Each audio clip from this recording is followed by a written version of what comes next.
Welcome back. Tonight we are asking you, is it right for politicians to import or transfer voters? Keep talking to us on 22422 on Twitter using the hashtag.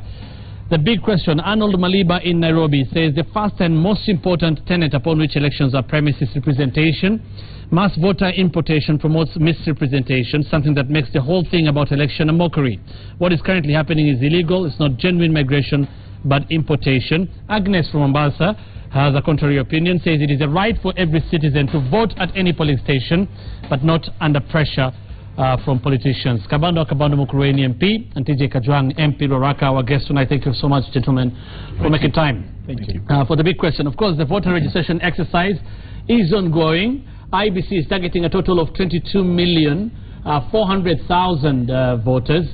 8 million voters up from the last general election, which was at 14,388,000. But the numbers IEBC gave after a week of the exercise already suggest this will be a tall order. 251,894 people were registered countrywide in the first week ending February 21st, against their target of 1,037,000 new voters for that week. IEBC's target for 2016 is to register a minimum of 4 million voters. Remember, voter registration is an ongoing exercise. We'll come to our question tonight, what we are asking shortly. But let me start by asking my guests tonight. First, why do you think we're having such low numbers registering as voters? Let me start with you, Dr. Well, thank you so much for inviting me to share my experiences and reflections today. It is true that there is quite an alarming and concerning low voter turnout in many parts of the country. We have tried to analyze the data and the statistics. It is not unique to any single constituency around the country. I think there is just a lot of voter apathy that is prevailing in this country, and I think voters are still trying to find their bearing with the whole question of how they can exercise their rights as voters. You see young people, for example, have not connected very well right of representation to economic empowerment. I think that is where the problem is. It has not been explained to them, or they have not come to connect the two, that why do I vote and how does my vote result to my economic empowerment. Because as you realize, the young man is fairly jobless or a person of minimal income. So his translation of why to vote must be something which answers to him, to his economic needs right now. Right. So or maybe he may or she may have waited for so long that they don't care anymore. Yes. So they are asking that desperate question: why vote? How does it bring food on my table? Okay. That is the question. Yeah. Let me get Kabando's response on that. You know, in some countries, voting is mandatory, and the constitutional requirement, like Singapore.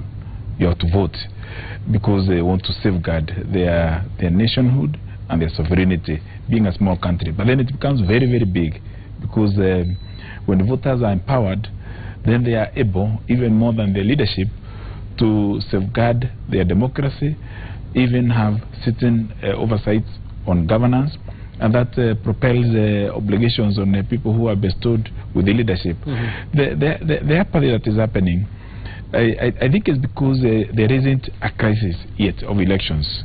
There are no stuck issues on the table that are motivating people to come out and register. But also, the question should also go to IEBC, because they are campaigning now.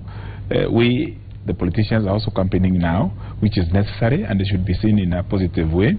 But IEBC needs to do more on voter education, which we have not seen. We have given them money, we have given them personnel, they have the instrument of civic awareness.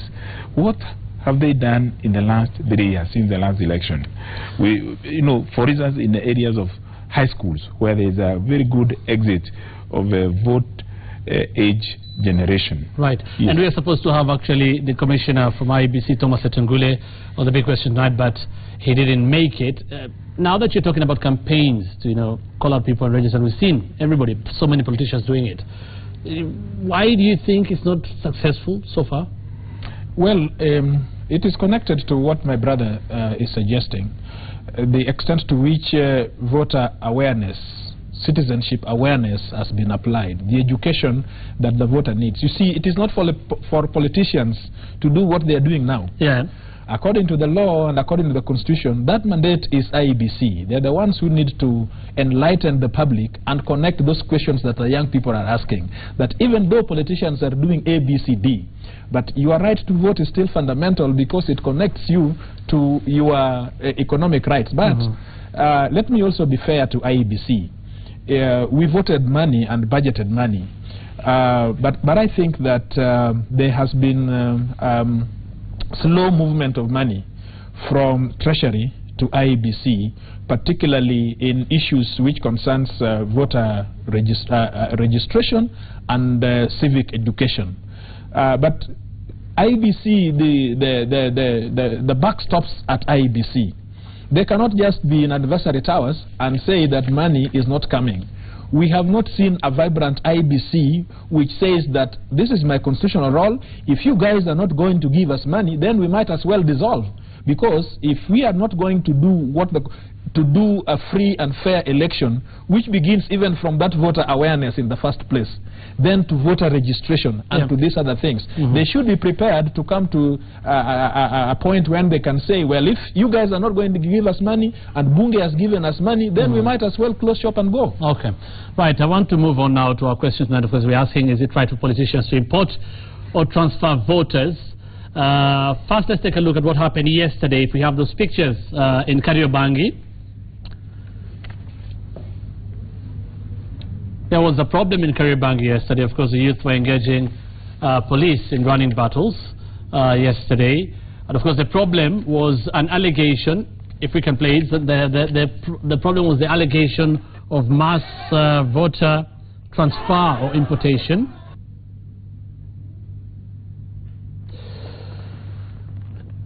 TJ Kajwang, you were there.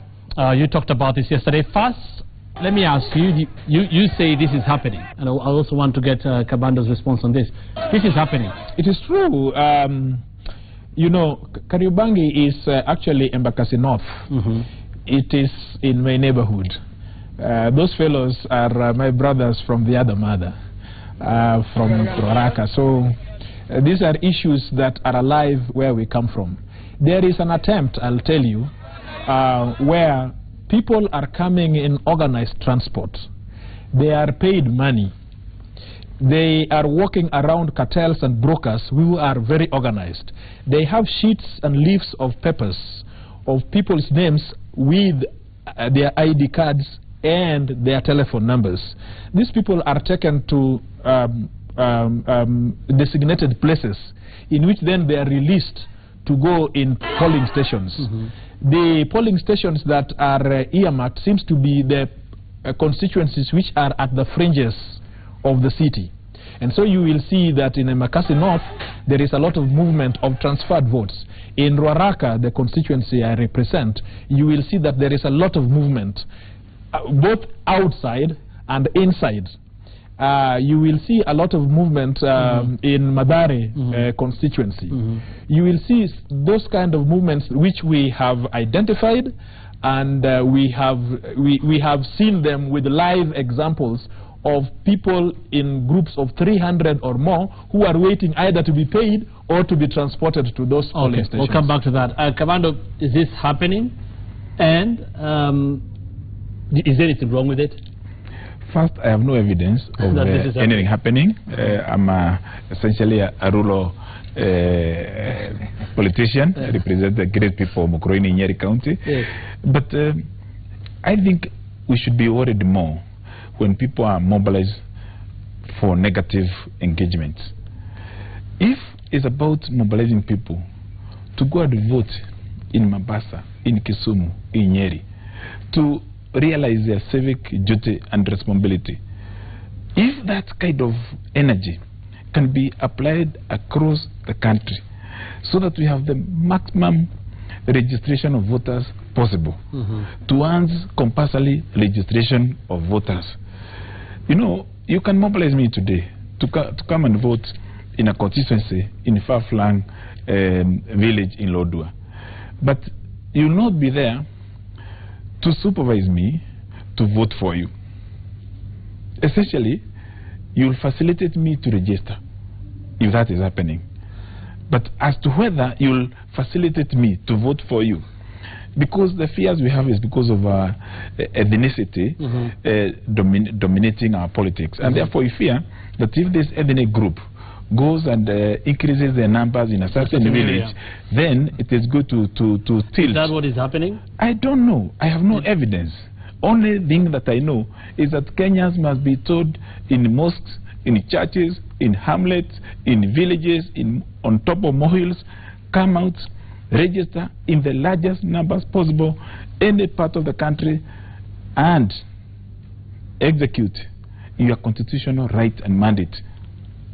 Well, let me first of all tell you, because I am in Nairobi and I'm a leader of an influential coalition in Nairobi. These things began when some politician went into some church, a senior politician, and declared that they must make a change in the city, in the way the city is. Are you referring to the Deputy President? Yes, of course I am referring to Ruto. And so he said that they must find a way, one way or the other, of changing management in Nairobi from what it is into another political arrangement, which I assumed was Jubilee. Then, in a short while, somebody who is also pretending or trying to be the chairman of the would-be coalition which has not come, the merger, also the Mbas fellow, was also on television and telling people that there is no way in which they can lose Nairobi.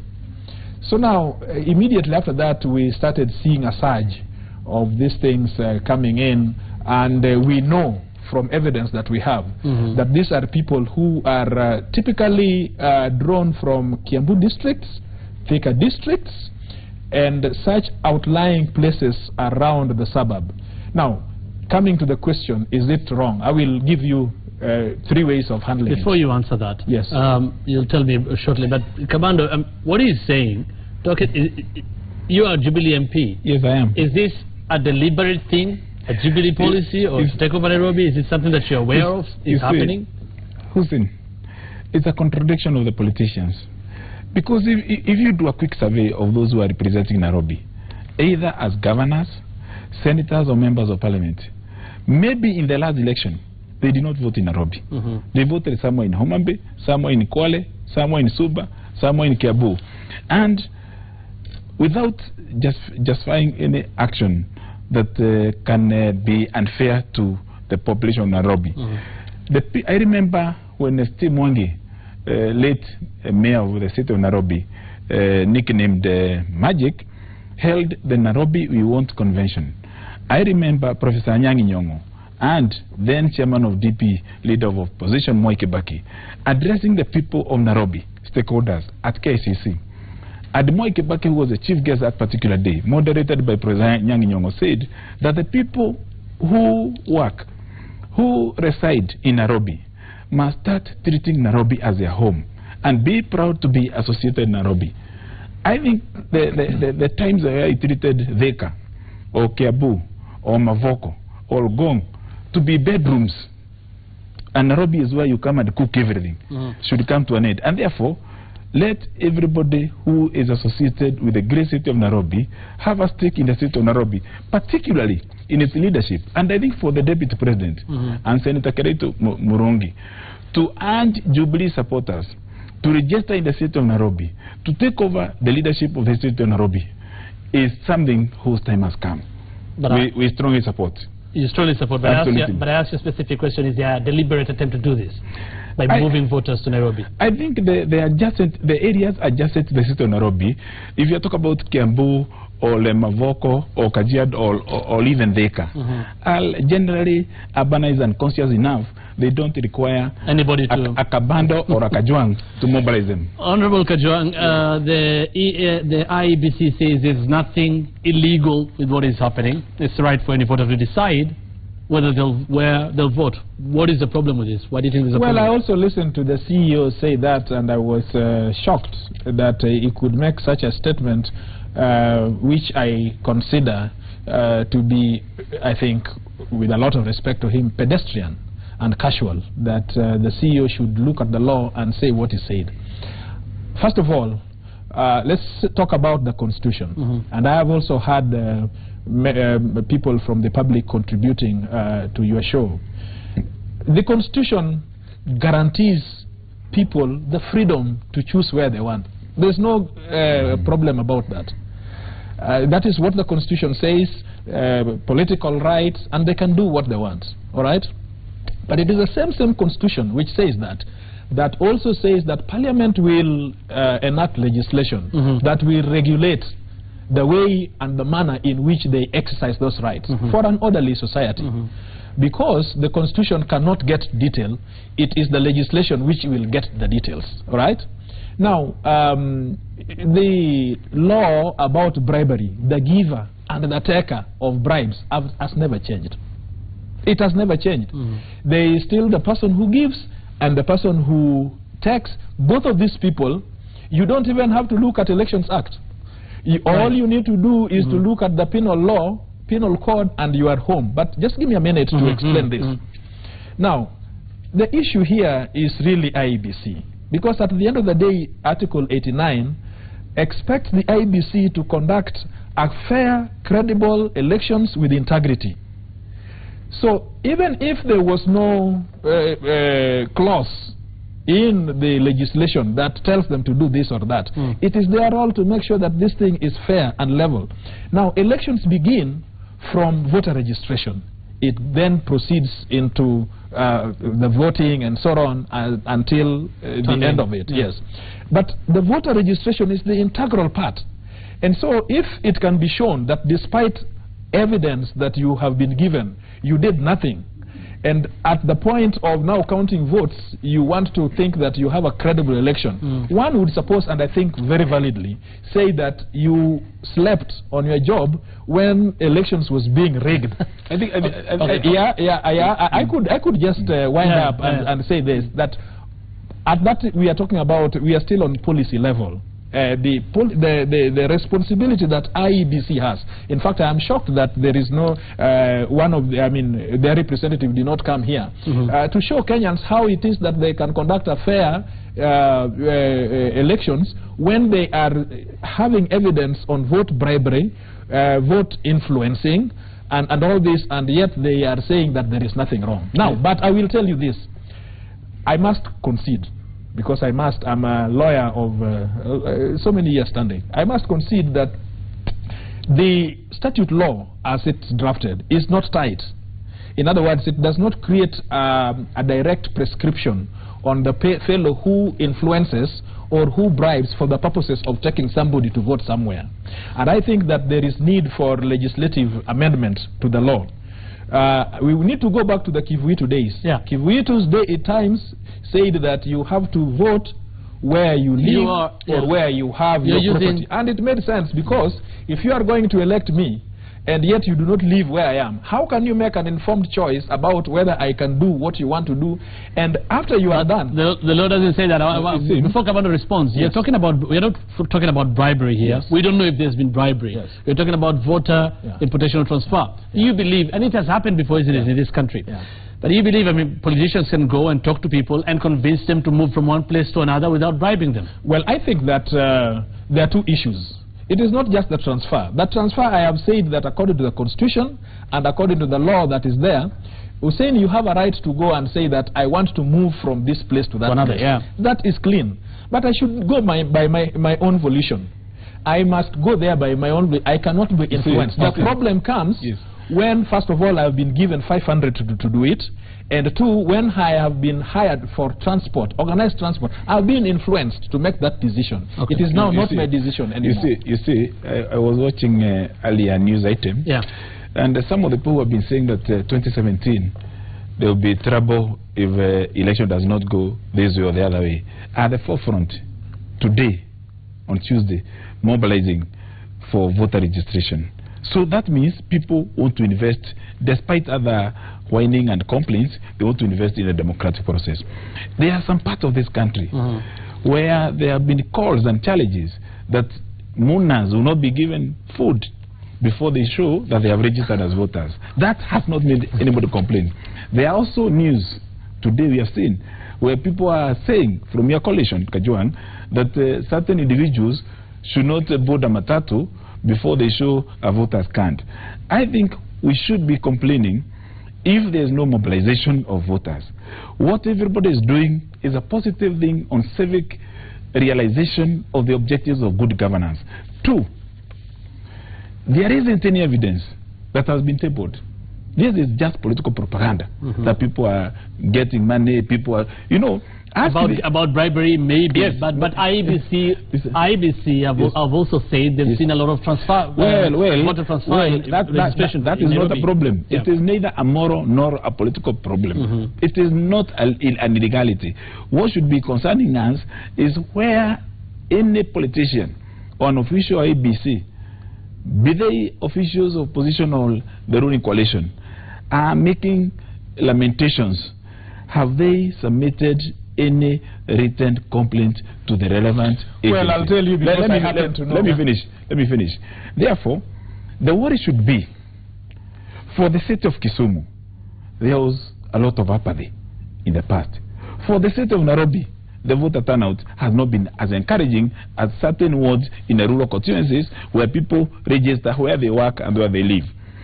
If, as a country, we are saying to want universal suffrage that entitles individuals in their particular positions and also in their community to pull together their mental and material resources to invest in democracy in their numbers, that would be a positive thing. And that's where we are going. So I don't know why we are making noise. Why are we making noise? No, Kajwang, I think why we are making noise is because people are fearing.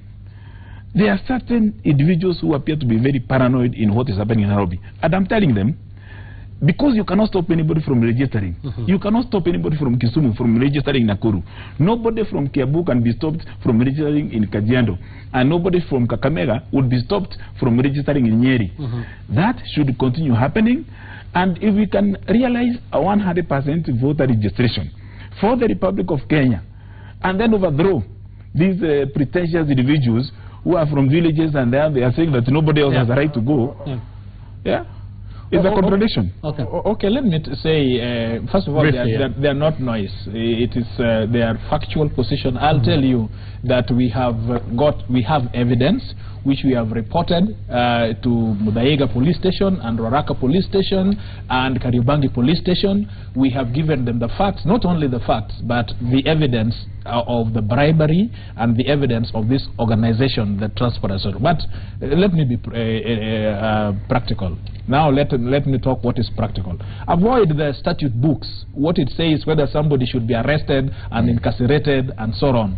The question we are talking about is a wider thing, about free and fair elections which meets the international test of elections of integrity. Now, I'll tell you this. First of all, let me tell Kenyans who I'm sure are watching me, that this fellow who is giving you 500 shillings to go and vote, this fellow will not be there the day that voting will be called to come and take you back to that station. Number one. Number two, you are unlikely to come from Thika and line up in Ruaraka at 3 in the morning, and we are all there because we know each other, and you are 1 or 2 or 10 of you, and you think that you are going to exercise your rights. Well, it will be very difficult for you. Why? You are most likely. What do you mean? No, this is group dynamics. No, it's okay.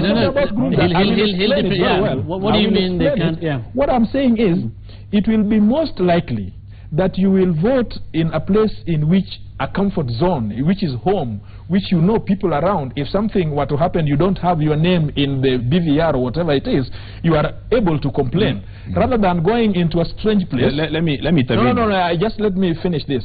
Rather than going to a strange place and thinking that you will cast your vote. The last one, strange place and casting your vote. What does that mean? I mean, this is, you can cast your vote. You can cast your vote anywhere you want in this country, isn't it? Well, after registering any place you want in this country. This is a very practical thing. I live in Madare, for example, and you come from that is home for me. That is why I represent Waraka. I want to be more practical. And then you come from Garissa, all right? And you have to line up at 3 o'clock. I am asking myself whether this individual, in the normal dynamics of human living, you will find yourself comfortable. Let me intervene. And line up before you get further justification. You know, I'm talking about contradictions. Allow me to talk two things.